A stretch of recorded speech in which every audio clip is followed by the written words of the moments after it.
What is energy, and how can we use it to access pleasure to recover from burnout? I am Susie Showers here on Pleasure Morsels podcast, and I am chatting with Bhavna Perswani, who's a trauma-informed counselor and energy therapist. Bhavna has an MA in counseling psychology with the British Association of Counseling and Psychotherapy, an extensive training in energy healing from the Energy Healing Institute in Washington and Psychic Horizon Center in Colorado. Her approach combines trauma-informed care and evidence-based counseling with energy healing to facilitate profound shifts in clients' lives, addressing their holistic well-being. Her expertise harmonizes spiritual and scientific learning dimensions, creating a trusting environment where clients feel seen, heard, and empowered to explore their identities and beliefs. She creates a warm, professional atmosphere for transformational healing journeys, and you're really going to get a sense of that as you listen to this episode of her vibe. Beyond her professional work, she is a neurodivergent third culture kid who enjoys movement, building relationships, and delving into research. She's currently based here in Montreal, and she's also lived in Dubai, England, Hong Kong, and Kuwait, enriching her perspective and connecting her deeply with people from diverse backgrounds. Hope you enjoy. What a treat to have you here with me, ready to chat about your work and your life and your pathways to pleasure. For sure. Thank you for asking me. I'm so happy to be here. Let's dive right in. So this word energy, it's thrown around a lot, right? So I want to know how you yourself relate to this word. Yeah, so I kind of see it as just one more aspect of ourselves. So the same way we have a physical body, a mental body, an emotional body, we also have an energy body. And I do like to compare it to the word as it is thrown around because it is relevant. Because sometimes people will be like, "Oh, I love your energy," and it's usually someone they've just met and they don't know enough about them to know what they like about them, but they've picked up on something, whether it's like just intuitive or subconscious cues that they've been picking up on or literal energy. They've picked up on the essence of the person and they know that they want to talk to them a bit more or they want to connect with them a bit more. And I think that's where energy becomes really relevant. I think because as a society and as like a whole, we don't know that much about energy, so it can kind of stand in for a lot of other words, and that's so fine too. But in the very kind of traditional or defined sense, I see it as another aspect of ourselves. And hearing it, what I'm taking from that is the essence that another person feels drawn to. That's kind of beyond words. Absolutely. And also what draws you to certain places, people, activities is that interaction between your energy and the energy of a community, for example. There's things we're drawn to a community without necessarily even knowing too much about them sometimes. And then as we go in, we're like, this is such a good fit. And it kind of ties into that following your intuition and yeah. Beautiful. Okay. It's nice to have that as kind of operational definitions, right? If we go into the science. For sure. What energy here Yeah. And in your work, you're supporting folks who are suffering with burnout. And here we are talking about pleasure. So I'm curious how you see these two things working together or not. Definitely. So often there's people who are sensitive to energy are usually people who are feeling things out energetically. And if you don't know how to take care of your energy body, the same way with our physical bodies, we shower, we brush our teeth, like we have like a process of hygiene, like a daily self-care routine. A lot of people don't know how to do that for, initially I feel like people start learning about, okay, how do I do this for my mental health? And it's different for different people. And then I feel like there's an additional step that we don't learn about, which is how do I do this for my energy body? Because if you're out there interacting with people in, for example, deeper ways because of what you do, or if you're just someone who's very, sees themselves as an empath and can pick up on a lot of things, you also need to know at the end of the day how to bring your energy back to yourself and how to close some of these channels and how to also voluntarily be able to be like, I think I'm overextending energetically. I need to know, develop enough of a relationship with my energy body to be like, okay, that feels like a bit too much. And then often people can pick up on when it feels like a bit too much, but they don't know how to stop. So some of the work we do is becoming aware of, this is what it feels like when I'm overextending energetically from this space. And often women or people raised as women or just anyone AFAB is usually giving from the same energetic space, which is linked to our pleasure. So, yeah. Sorry, say that again. I'm hearing you, and then something in me woke up. Mm-hmm. The place we're giving from as AFAB folks Mm-hmm. is the same place as pleasure. Yes, exactly. So it's very much it's our sacral chakra. A lot of people know that space is our sacral chakra. And the same place that we integrate our pleasure, our sexuality, our creativity, our emotionality is also a space, the same space in your body and the same space in your energy that is linked to people pleasing. So it's a really interesting back and forth. Because once we start regulating that energy center, not only will you feel less burnt out, but you'll have a huge, much bigger capacity for pleasure. So here's something that comes up in my therapy practice, and in me personally, as a recovering / recovered people pleaser. Mm-hmm. And it's not exactly what you're talking about, but I hope it connects. Yeah. When that realization comes in, oh, I've been giving to others at the expense of knowing myself. The pendulum swings the other way really extreme. Yes. And every no is like, no. Yeah. And it gets a little like, yeah, go for it. You're in your power, but it can also have unwanted consequences. And I've seen that I work with too. Like, what's going on there? Yeah. So very often, as a part of the, in addition to doing the energy regulation practices, we'll also do a lot of psychoeducation. So there's also going to be, there's an additional step which people often overlook. And it's I'm trying to keep this succinct, but I just keep wanting to go down huge tangents. So have you seen, are you familiar with Kirsten Neff's work on self-compassion? So she's recently been talking about this fierce self-compassion. So it's the same self-compassion that's like, it's like very mama bear is like a good way to, it's a good example. So it's just like, say, she gives an example of her in a line at a theme park or a zoo, I believe, with her child. And I may get this example completely wrong, but I think it'll work for this. There's another parent there who turns around and kind of snaps at her child unnecessarily and out of context, and she just feels this surge of like, absolutely not, and kind of scoops her child up and tells this person to back off.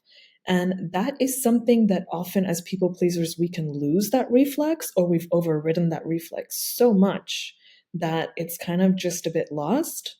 However, I often talk to people about how this anger comes from a deep sense of self-love. It's not coming from a lashing out. It's not coming from a fearful place of I need to protect myself. And that's where it kind of, you can distinguish it from just this intellectual understanding of I need to say no. And that can come, just having that intellectual understanding I think can make that pendulum swing, but also, how do I say this? Supporting that understanding with this is way more actually, this is a much more pleasurable process when it's coming from this really deep well of love. And I'm not talking about the love and light love. I'm not talking about, the kind where you're trying to just be really polite with someone else. It is still an impassioned no, but there's a difference between an impassioned no and a lashing out no. Does that make sense? Yes. Yeah. Yeah. Yeah. So I think combining those, to answer your question very directly, combining those three things, one is introducing self-compassion into the mix, because once you start being nice to yourself, it's very hard not to be nice to others. It's like the boundaries you set inevitably become kinder. And then also just understanding, I've lost my train of thought. I feel like there were three different things. It's about psychoeducation, impassioned no versus lashing out no.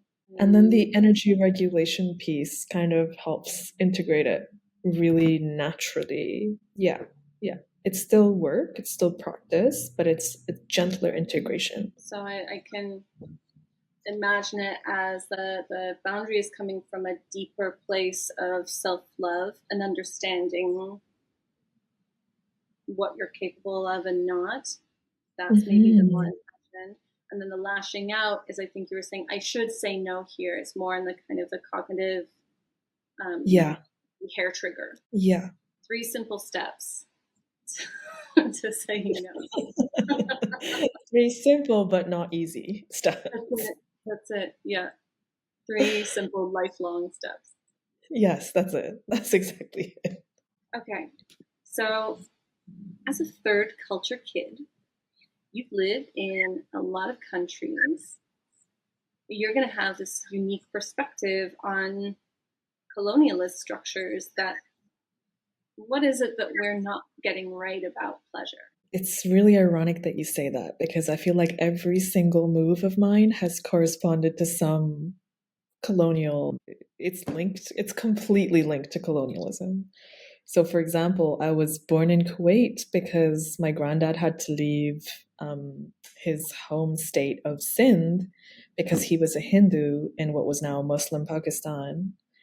And he had to, for fear of persecution, he left and then ended up in Kuwait. And that's how I was born there. And then me and my parents were on vacation in Hong Kong, where my dad had a business. And that's when Iraq invaded Kuwait and the Gulf War broke out. So that's how we ended up in Hong Kong. And we were really lucky. But my dad's family also lived there and had to be evacuated. And it was a very distressing process from, everything I've heard. And then in Hong Kong, because my dad had his own business, it was literally a colony and it was being handed back to the British in, I think it was 1909.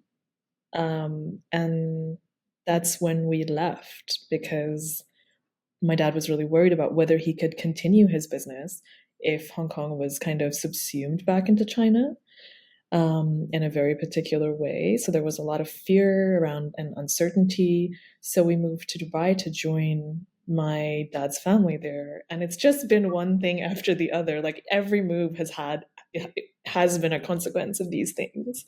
But yeah. To go back to your question about pleasure, I think, to be very reductive, maybe almost about it, the biggest difference I see is this difference between the mind and the body, and the lack of kind of integration. And just more and more, as the entire world becomes more globalized, there is this like validation that the analytical part of the mind gets over the body or over the more subconscious mind. And it's assumed to be the kind of driver. Whereas, we're realizing now that that's not true. That's not how it is at all. Like, we need to really be our whole selves to feel joy, to feel pleasure, to feel satisfaction. And that's one of the biggest differences I see in just even the way we conceive of relationships here is very heady. And, sometimes it's just nice to share space with someone without feeling the need to talk, for example, or share an activity together, or I don't think there's a very intellectual way to explain it, but I know that when I travel, I just feel deeply that like my body is being almost prioritized in certain spaces, and it's not necessary for me to explain myself intellectually to be fully understood or accepted in certain contexts, if that makes sense. I mean, as a somatic practitioner, I see we're all walking around with our heads floating on these sort of fluffy meat sacks. It's completely Yeah. disconnected. What I hear you say is that in relationships in colonialist culture, we are wanting to be productive. Our conversations must have a goal, and we choose people to ensure security in material ways. And there's a hunger Mhm. from white supremacy that it's an insatiable hunger. So Mhm. when you tell your story about how you've been displaced, I feel like a tiny molecule of the grief from my white supremacy. And so I hope I'm not kind of making it about me, but like to sit with that tiny molecule that I'm able to access because any more is too overwhelming. I wonder if there's a path to pleasure, like beckoning there, is to actually feel in amongst all of this numbness in my lineage. For sure, for sure. I think for me, the path is always through play, especially interpersonally. Like, if I can get someone to play with me and just drop their narrative for 1 second and just be silly and nonsensical and not linear and illogical, the more illogical we can be, the better. That's when I'm like, okay, we've started to open up this path towards something else, And it's like I don't want to have to make sense all the time because I already make sense as a person, you know? Thank you for that. I felt my chest loosen up and like I felt my shoulders wriggling. I'm like, oh yeah, actually that's a language that is very shared, whatever we come from. Yeah, to Yeah. lose control a bit and connect through the imagination. Absolutely. Absolutely. And then like to start feeling pleasure in, I don't know, this is for me very basic, but just if I'm walking from A to B and I can sense the sun on my skin and I want to like touch a tree as I'm walking past it, and then really just for me, especially energetically, when I can see that somebody's embodied or I focus on energetic embodiment for myself, that's the first thing that comes online. Is all of a sudden it's like being alive and sensations feel good, like they feel delicious, and you're like, oh, maybe I don't need to and I don't want to make it sound like complicated intellectual narratives are bad and body is good, because there's so much to be gained from complicated intellectual narratives. But it's really about how do we integrate these two? How do we not prioritize one over the other? How do we allow them to have this relationship where they're dancing and it's taking us to a place that feels naturally satiating, So you if know? someone who's listening feels maybe frustrated by this, or it's like, well, that's nice for you, but I've got this life where I need to get from A to B as fast as possible. Like, life Mhm. is responsibility. There's people who depend on me. It just seems frivolous or nice but impossible to be able to touch a tree. I have so much to say about that. I mean, me Um, too. But it's I think really common to hear the like yeah, rest and yeah. play and enjoy, and maybe it's too big of a question, right? Like what is the block and how to kind of chip away and find a way through. Yeah. I think sometimes when, because I have a tendency to feel like things are frivolous. And it used to be much bigger. And I think just reminding myself of my why, like why am I doing certain things? Like for example, if certain people are like the example you gave of certain this person having a lot of responsibility and people are depending on them, and it's like, but what is the end goal of all of this, right? You're trying to, if you have children, for example, you want them to be happy, maybe is too broad a word, but you want them to be content, you want them to have meaning, you want them to be enjoying themselves. And it's like that's when you really dig a bit deeper, the why is kind of the answer. Like, and you have to remind yourself that this is just as serious as other things. And with regards to time, it doesn't have to be going to a tree. I mean, it's about finding the beauty in your existing. Like if you're going from A to B as fast as you can on a bus, for example, you're still able to look outside usually and see things that may conjure up a sense of relaxation perhaps, or a sense of curiosity, or even if it's just if you're walking from A to B, you can still feel the wind or the sun or whatever, and then I don't know, yeah, just And this remembering makes the me why. think to earlier when you said talking about boundaries and the impassioned no versus the should no. That this seems like an impassioned yes. It comes from that deeper place of like this is the why. This is a kind of a Mhm. compass navigation, and so slowing down and enjoying the sensory of the present is an effect. Yeah, and also this idea that it needs to be separate from our day to day is also a myth, because it's like that's the whole point of this is to integrate it into your day to day. It's not something, and even when you say slowing down, I imagine certain people might think they need more time, but it's during the same amount of time. Like you're on a bus that's going to take 15 minutes to get from A to B. What is your mind doing then? Is can you help your mind slow down so you can arrive, in a different, having experienced some joy and some pleasure and This is so satisfying because my next question is like very much about this. Um, how can an individual, a single person, start to cultivate a pleasure-centered life? And can it be done alone? I think like a lot of the how we've covered, I think there is a big piece about putting guilt down. And a lot of us have been trained with guilt.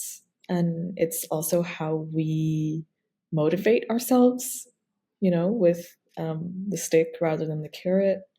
So, yeah, I think a lot of it is about feeling like we deserve these things as much as we deserve our physical needs taken care of. Like, this is a very big part of feeling, when people are looking for purpose and when people are looking for meaning, I feel like pleasure is a building block to that. And it's not a step you can skip. Otherwise, the meaning and the purpose you create may be really unsatisfying because it's only taken into account one part of you rather than all of you. Um, so I think that's really a huge step. And can it be done alone? I know for me, I really needed that, like, the help of a practitioner to help me pivot and to help me turn towards other things. And now that I have those skills and those tools, yes, it's easier to build upon it myself. But also to circle back to what we talked about before this podcast, where it's like if you want to sustain the pleasure, it needs to be mixed with enjoyment. And usually that enjoyment comes from other people. So sharing an amazing meal with someone else will help turn that pleasure into something a little more sustainable. Or sharing a visual feast, like, an art exhibit with someone else, will also help turn it into something more sustainable. So yeah, I think there's parts of it that can be done alone, and parts of it we definitely need each other. Thank you so much, Bhavna Perswani. You can learn more about her and how to work with her through the links in the show notes. And I would love to know what you thought of this episode, if it changed your perspective on anything, if it gave you a little burst of pleasure. And you can DM me on Instagram at Pleasure Morsels. I am Susie Showers, and thank you for listening.